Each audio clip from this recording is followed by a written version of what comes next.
Et l'idée que Martine Aubry, finalement, serait dans cette affaire-là, non pas la faiseuse de roi, mais la faiseuse de premier secrétaire, et qu'au fond, c'est elle et elle seule qui va décider.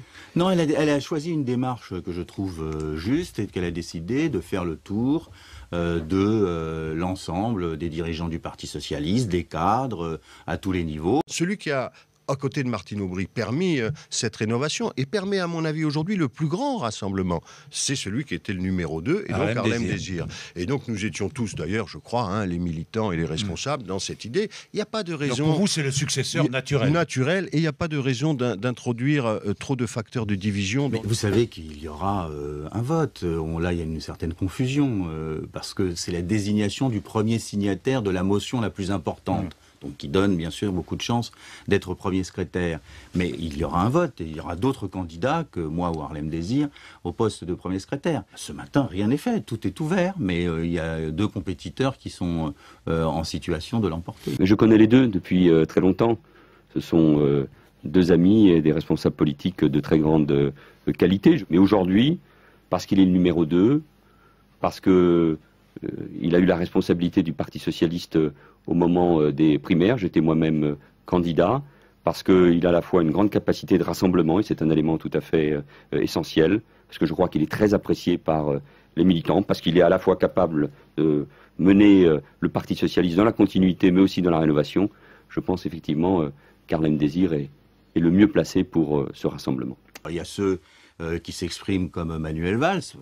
Il a le droit d'avoir son choix, mais je crois qu'il devrait se concentrer sur son activité ministérielle plutôt que donner l'impression de s'intéresser principalement au Parti socialiste. Comme militante, à titre personnel, oui, je pense que Harlem, qui est quelqu'un que je connais depuis longtemps, puisque moi, lorsque j'étais adolescente, que j'ai commencé à militer, il fait partie des gens qui étaient pour moi une référence, un exemple, lorsqu'il était président d'SOS Racisme. Et oui, je crois qu'il avait montré d'ailleurs dans l'organisation des primaires socialistes qu'il a toutes les capacités d'un leader, d'un rassembleur. La différence entre un PS avec à sa tête Jean-Christophe Cambadélis et un PS avec à sa tête Harlem Désir, c'est quoi ?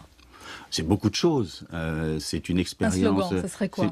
C'est une expérience de la gauche plurielle, puisque j'en étais un des animateurs. C'est, je crois, une capacité à répondre à nos adversaires et mener le combat. C'est aussi, faut être clair, au sein du Parti socialiste, quelqu'un qui a un certain poids, y compris vis-à-vis de certains ministres. Les deux, pour moi, ont autant de qualité l'un que l'autre. Mais ils ne seront pas tous les deux. Je dis les deux parce que derrière votre question, il y avait l'idée sur laquelle ce pourrait être l'un ou ce pourrait être l'autre. Du coup, chacun lequel mettra les noms qu'il voudra.